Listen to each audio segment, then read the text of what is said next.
Hello everyone! Magandang araw! Ito na naman po ang Habers Vlog TV kung saan nag-reviews po ako ng mga pre-earning platform at malaman ko po kung ito po ay legit o hindi. Para din po i-share po sa inyo, para din po kayo ay kumita po ng libre. Sana po ay suportahan niyo po ako sa pamamagitan ng pag-subscribe, pag-likes, comment, and share. At pindutin niyo na rin po dyan ang notification bell upang palagi po kayong updated sa lahat ng aking videos na i-upload.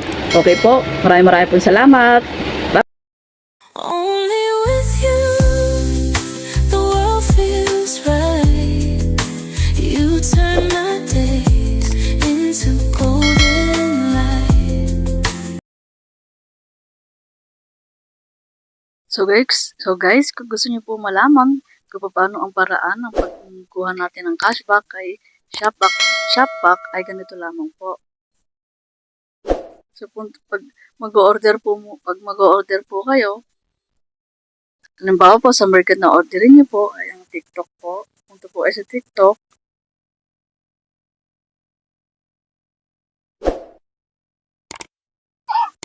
Ayan po, punta po ay sa TikTok. Halimbawa po, ito po ang orderin niyo. Ito po ay ang Mercury po na thermos po. So, itutin po natin yan. Ito pong parang arrow dito sa taas niya. Parang share. So, i-copy link lang po natin yan. Tapos, punta po tayo sa Shopback po. Dapat po naka-download po kagad na yung Shopback.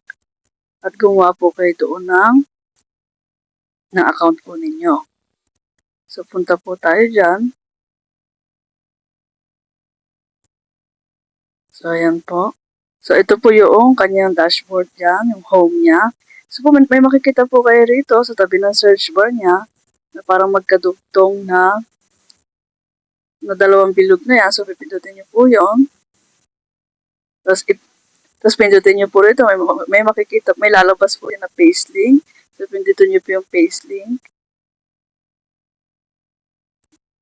Ayan po, ayan po. Tapos, lalabas po inyong order dyan, tapos i-activate now po ninyo. Activate now. Ayan po. Pag gano'n na po ang nangyari, na paste link nyo na po yun, meron na po kayo doon, makukuha na cashback po. Tapos, buy now nyo na po yan. Halimbawa po yan, buy now nyo na po. Tapos, i-place order nyo na po siya. So, yun po. Pag na-place order nyo na po yan, sa loob po ng 3 days po, at na-confirm na yan na inyo pong ma-order na po, ayan po, makukuha na nyo na po yung cashback. Meron na po yung cashback, mapupunta na po dun sa inyong Shopback na points na pwede nyo pong i-withdraw. Yun lamang po guys, sana po may nalaman po kayo kung ano po paraan, sana po nagustuhan po ninyo, at ano pa po ang dapat ninyong gawin ay i-download nyo na po ito, install para po sa ganun, meron po kayong makuha na cashback po sa Shopback. Salamat po, maraming po salamat.